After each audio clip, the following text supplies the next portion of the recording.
Assalamualaikum warahmatullahi wabarakatuh. Perkenalkan, nama saya Ika Niswatin Budiarti, SPSI MM.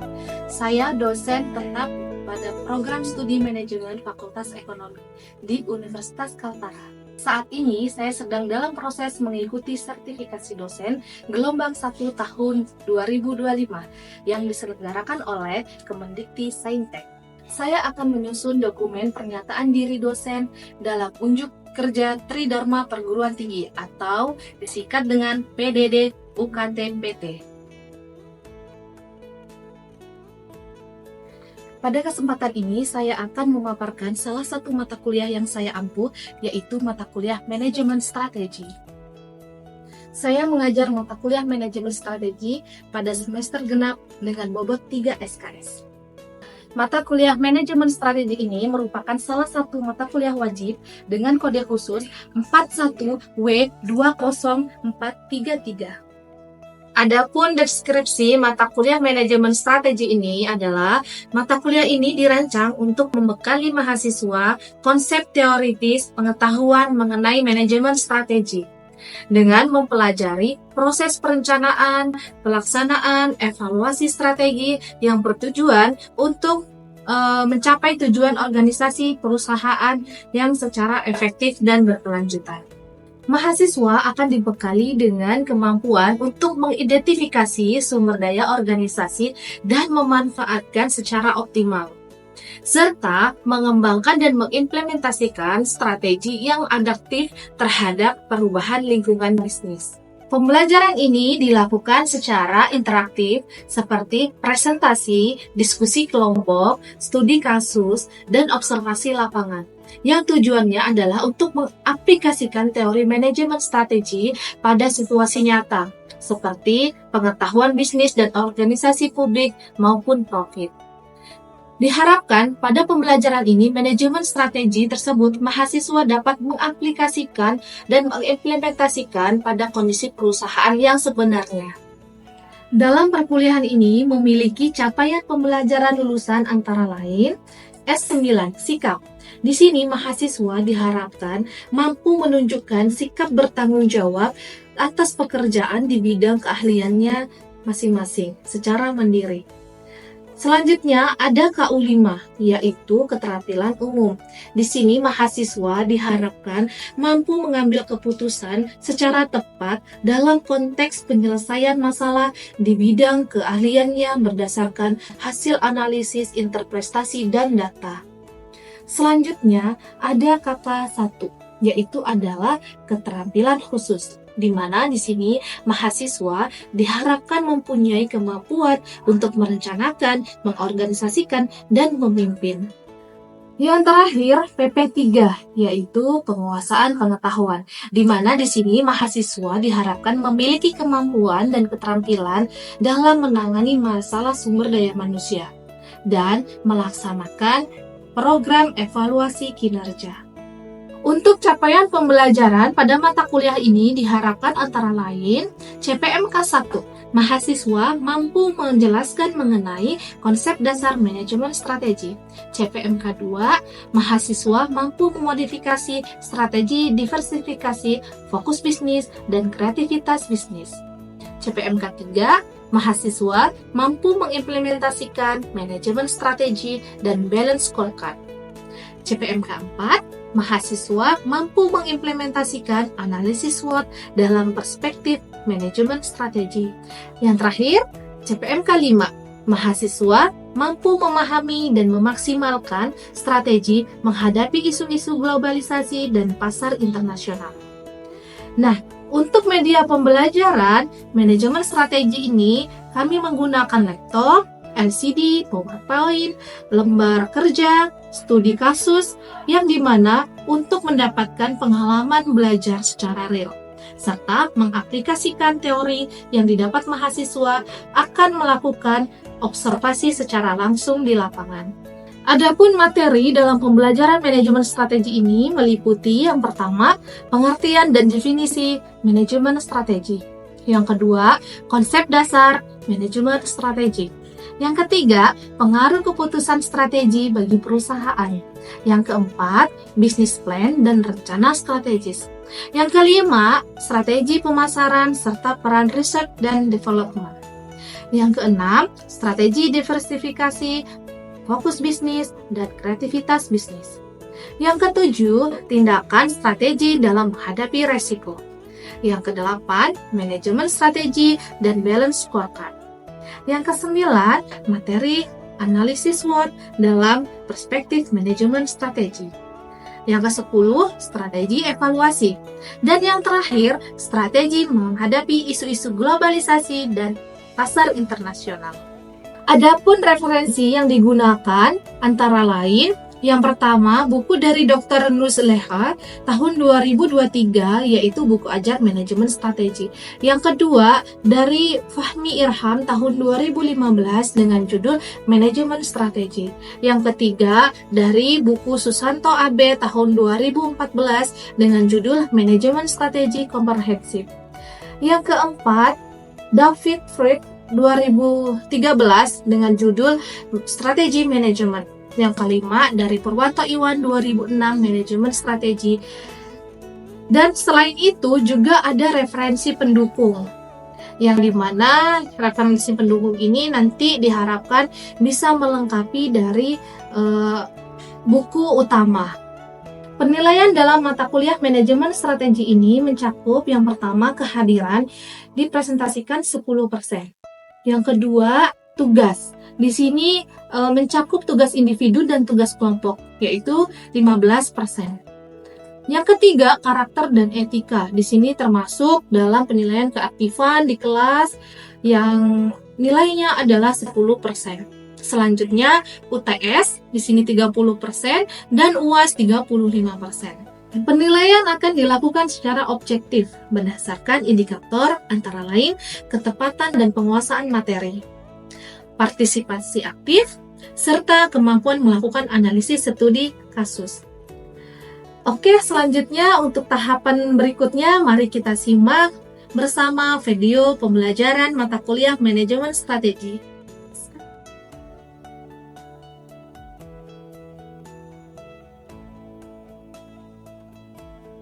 Assalamualaikum. Waalaikumsalam. Ceria sekali hari ini. Selamat siang semuanya. Iya. Bu Bunu, murid dan Lele sudah makan siang, Le? Sudah. Oke, kayaknya sehat semua ya. Sebelum kita mulai perkuliahan pada hari ini, mari kita berdoa terlebih dahulu ya, supaya kita mendapatkan kemudahan dalam proses pembelajaran ini. Kita berdoa menurut keyakinan kita masing-masing. Berdoa mulai.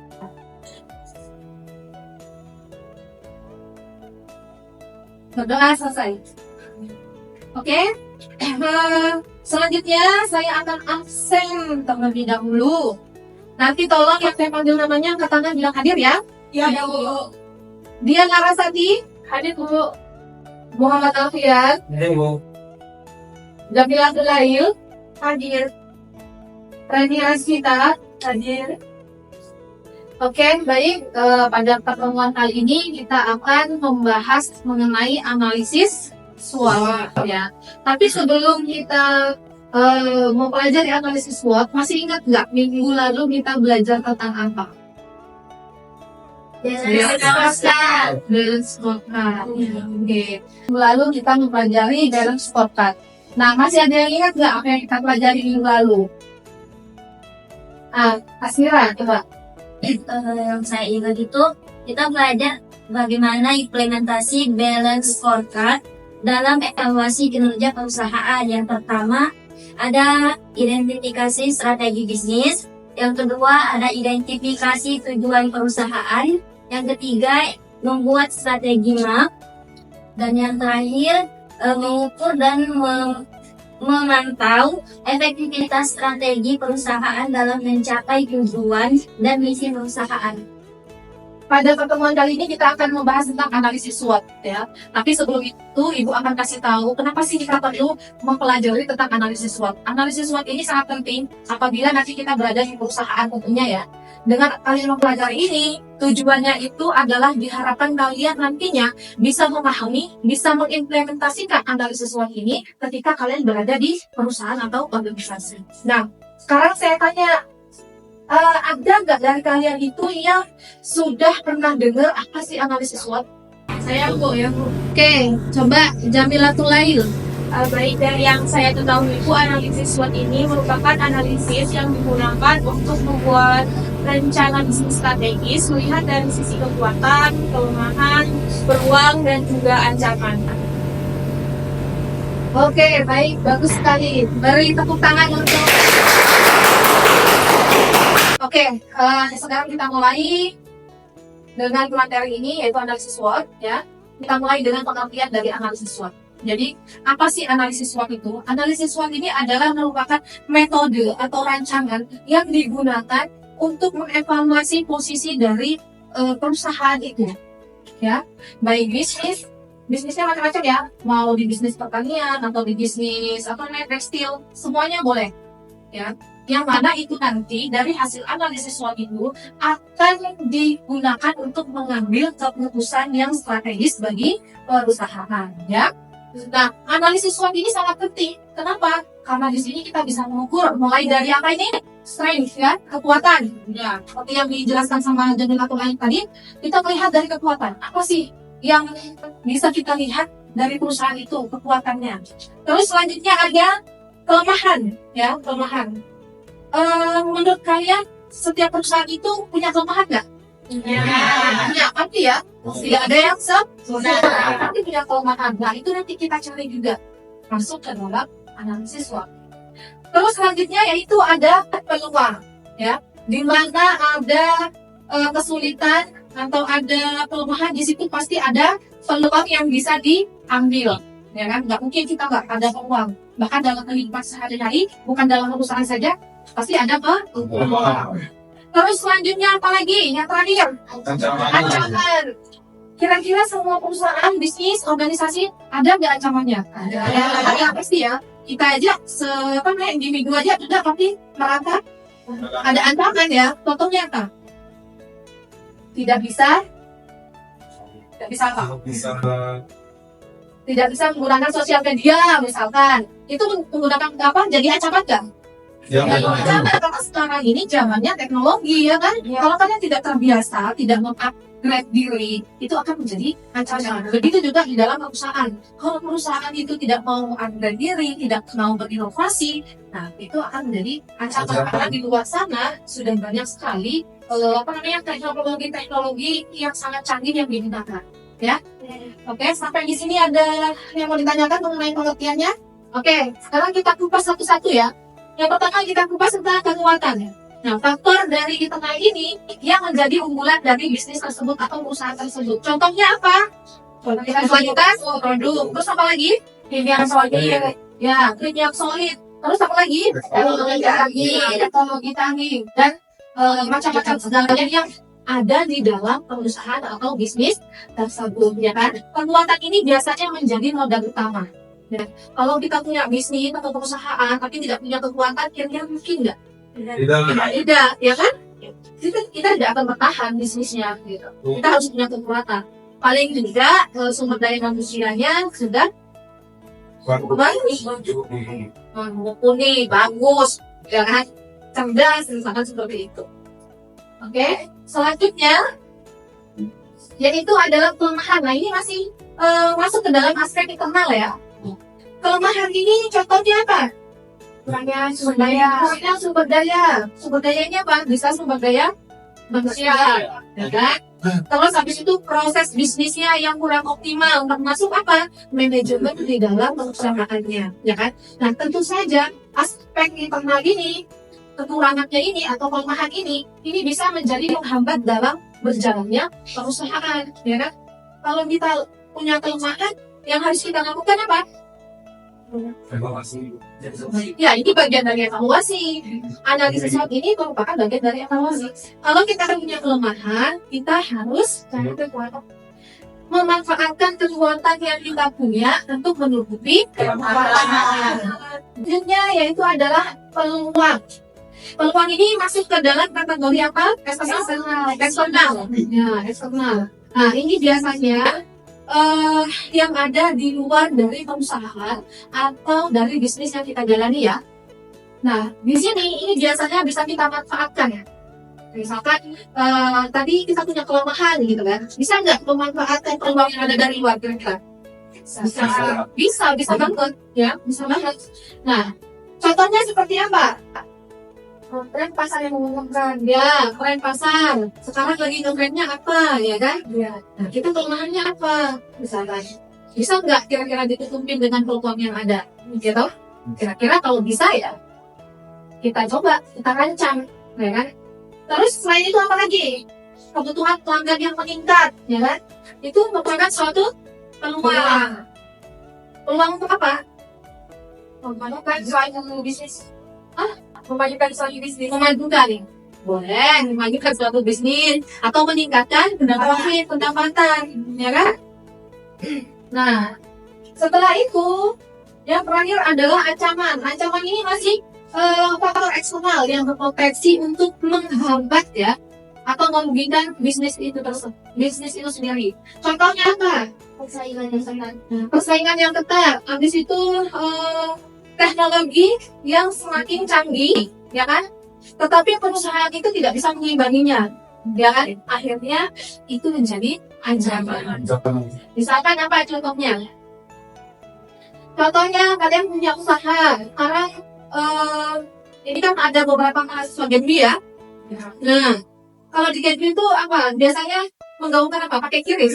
Ya, pakai kris. Nah, pakai kris itu kan salah satu teknologi ya, yang sudah lumrah sekarang. Tapi ketika kalian punya bisnis dan tidak memanfaatkan fasilitas itu, kira-kira bakalan jatuh nggak nih bisnisnya? Ya, karena sekarang orang itu kalau mau beli apa-apa tak perlu bawa dompet, yang penting HP-nya baterai full, ya kan? Nah, kemarin ada kasus gini di tempat tinggal saya, ada orang mau belanja, orang itu ternyata biasa pakai kris tadi. Nah, tapi di wilayah itu ternyata warung-warung itu tidak ada yang memakai kris, akhirnya bingung.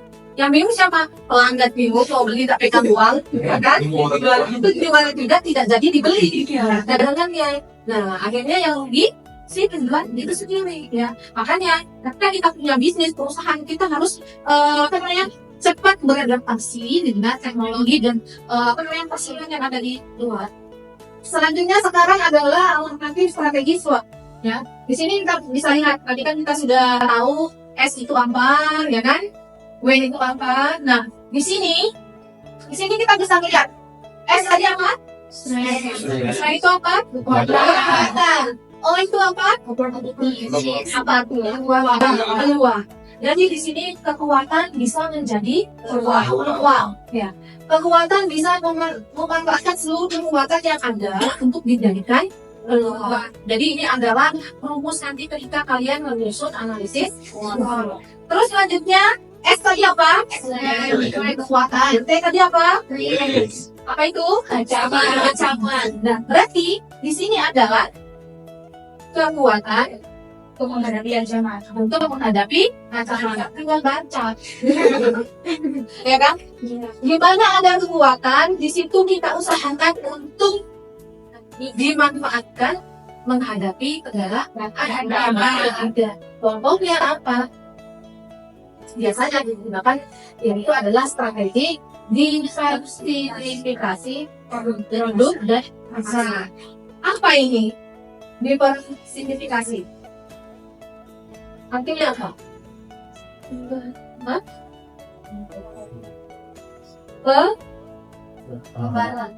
Pembaharuan. Enggak. Apa? Pembaharuan, peningkatan produk atau peningkatan jenis, memperbanyak jenis produk. Ya, betul. Betul-betul apa betul-betulan? Ya, kekuatan yang ada kita gunakan untuk menghadapi ancaman. Contohnya kalian jual minuman apa? Boba, coklat, misalkan coklat. Nah sekarang kan ancamannya apa? Banyak penjual minuman di siring ya Pak. Nah sekarang kita itu punya produk yang disukai dengan orang-orang kalangan di sini, enak tuh coklatnya ya kan. Tetapi kelemahannya adalah produk kita cuma ada satu varian. Jadi apa yang perlu kita lakukan? Membuat variasi, memperbanyak lagi variasinya supaya pelanggan itu tidak lari dari kita ya kan. Nah terus selanjutnya tadi apa? Apa itu? Kelemahan. Opportunity. Apa itu? Peluang. Jadi di sini memanfaatkan peluang yang ada untuk memaksimalkan minimalkan peluang. Iya. Sepertinya ngantuk sudah ini. Oke. WO yaitu adalah memanfaatkan peluang dengan meminimalkan kelemahan. Ya. Jadi peluang yang ada kita manfaatkan untuk menutupi kelemahan yang ada di dalam perusahaan. Nah, yang terakhir yaitu adalah W dan T. W itu tadi apa? Business dan krisis ancaman. Yaitu di sini adalah meminimalkan kelemahan dan dari ancaman. Ya. Nah, kira-kira kalian sudah bisa belum menggambarkan apa saja sih yang termasuk di dalam kekuatan? Apa saja yang masuk di dalam kategori kelemahan? Sudah punya gambaran belum? Sudah. Oke, coba kalau gitu. Tapi saya maunya kita bentuk kelompok kecil, kita diskusi ya. Biar kemudian gak ngantuk, ini sudah siang. Oke, kita acak ya. Jadi kalau biasanya kita bentuk kelompok itu gimana? Berhitung. 1, 2, 3. Sekarang enggak. Kita sebutkan SWOT. Ya. Oke, kita mulai dari mana? Dari Alfian. SWOT.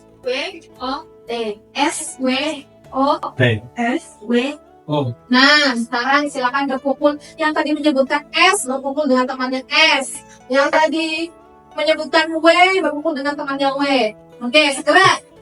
Oke, ini akan saya bagi kertas tiap kelompok nanti untuk menuliskan hasil diskusinya ya. Ya Bu. Sesuai dengan judul kelompok masing-masing tadi. Oke. Nah, jadi di situ dituliskan yang dapat S tadi apa? Kekuatan. Ya. Kekuatan itu contohnya yang masuk dalam kekuatan itu apa aja? Kekuatan tadi faktor apa? Internal. Ya, yang termasuk dalam faktor internal apa? Silahkan didiskusikan. Paling tidak 10 contoh. 10 ya. Masing-masing kelompok 10. Saya beri waktu 5 menit.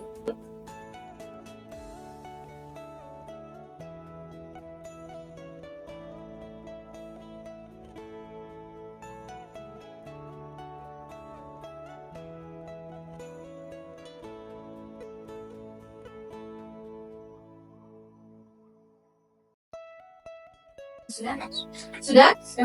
Oke, kalau sudah selesai diskusinya, silakan perwakilan dari kelompok masing-masing untuk memaparkan hasil diskusinya.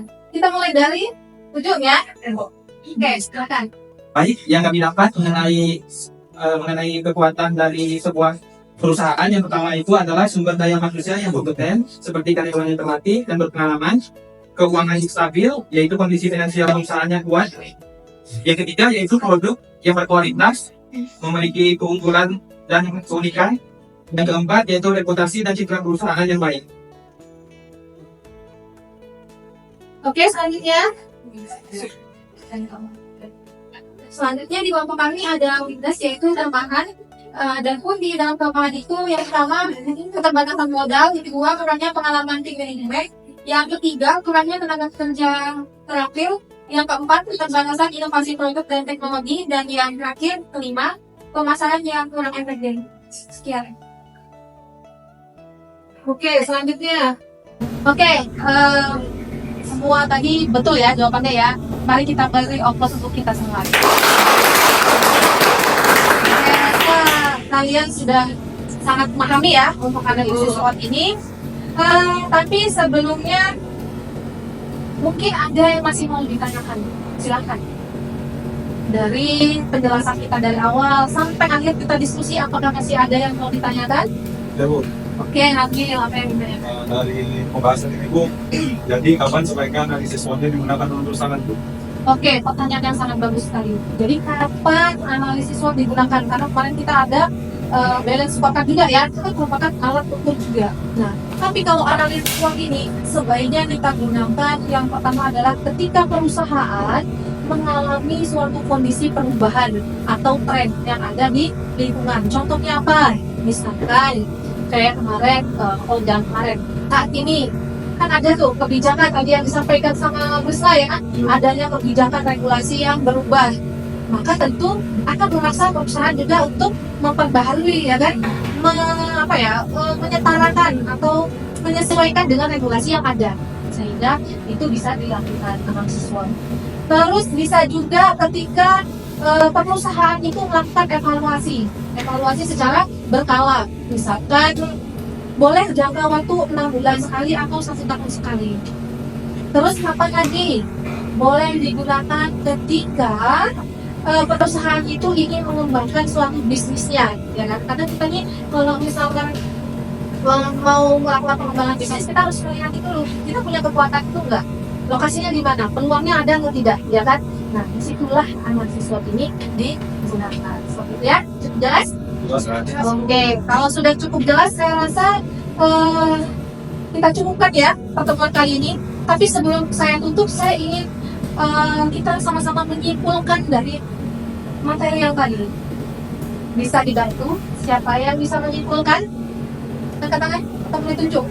Saya Bu. Ya, silakan. Oke baik, terima kasih atas kesempatannya. Di sini saya akan menyimpulkan tentang pembelajaran kita hari ini, yaitu analisis SWOT. Analisis SWOT adalah cara untuk melihat kekuatan, kelemahan, peluang, dan ancaman dalam suatu organisasi ataupun bisnis. Tujuannya agar kita bisa menyusun strategi yang tepat tentunya. Adapun manfaatnya adalah memberikan gambaran yang menyeluruh terhadap kondisi internal dan eksternal, sehingga membantu dalam pengambilan keputusan yang lebih terarah.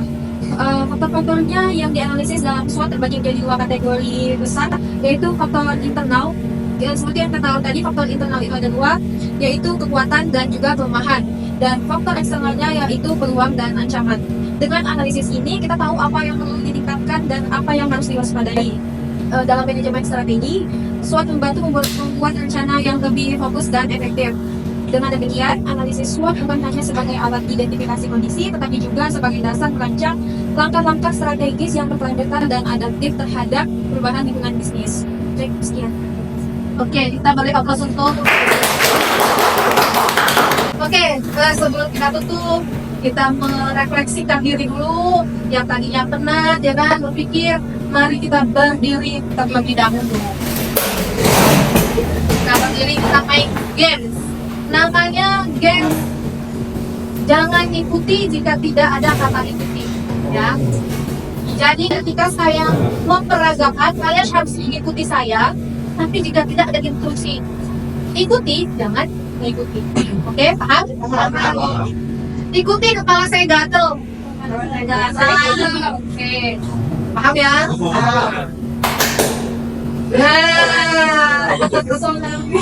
Ikuti. Tepuk tangan untuk kita semua. Ini konsentrasinya makin bagus ya. Ikuti berputar.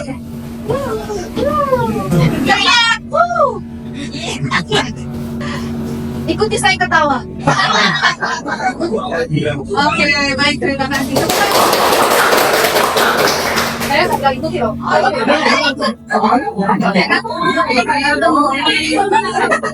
Oke, baik, terima kasih, silakan. Ternyata di akhir masih ada. Baik, tadi kita sudah merefleksikan diri, kita sudah paham, tadi kita sudah siap bertanya. Kita akan menutup perkuliahan kita pada hari ini ya. Tapi ya sebelum ditutup tidak afdol kalau tidak ada oleh-oleh. Ya, pertama ya. Seperti biasa, saya akan memberikan oleh-oleh. Tolong dicatat. Oke. Saya harap nanti setelah ini kalian tidak menutup buku, tetapi juga kalian terus mengulang, mempelajari, membaca dari referensi yang lain ya mengenai analisis SWOT. PR-nya, tugasnya untuk minggu depan kita bahas. Kita minggu depan masih membahas tentang analisis SWOT, tetapi lebih kepada prakteknya. Kalau tadi kan baru tahapan awal ya, kemudian nanti lebih ke prakteknya. Tapi sebelum itu, saya kasih PR dulu. Yang pertama adalah carilah jurnal sebanyak 5 jurnal mengenai studi kasus yang menggunakan analisis SWOT. Setelah kalian mendapatkan 5 jurnal tersebut, maka lakukan analisis, di review, terus kalian tarik kesimpulan apa yang bisa kalian dapatkan di situ ya. Oke, paham? Paham. Sudah dicatat? Sudah. Oke, jangan lupa minggu depan. Oke, baik, karena kita sudah selesai, PR juga sudah dibungkus ya. Jadi saya akhiri perkuliahan pada hari ini. Saya ucapkan terima kasih, semoga ilmu yang kita pelajari pada hari ini menjadi ilmu yang bermanfaat untuk kita semua, dan kita bisa mengaplikasikan nanti teori-teori tersebut ketika kita berada di luar. Ya. Nah, saya ucapkan terima kasih. Wassalamualaikum warahmatullahi wabarakatuh. Waalaikumsalam warahmatullahi wabarakatuh. Nah, itu tadi video pengajaran dari saya. Saya ucapkan terima kasih, semoga bermanfaat untuk semuanya. Wassalamualaikum warahmatullahi wabarakatuh.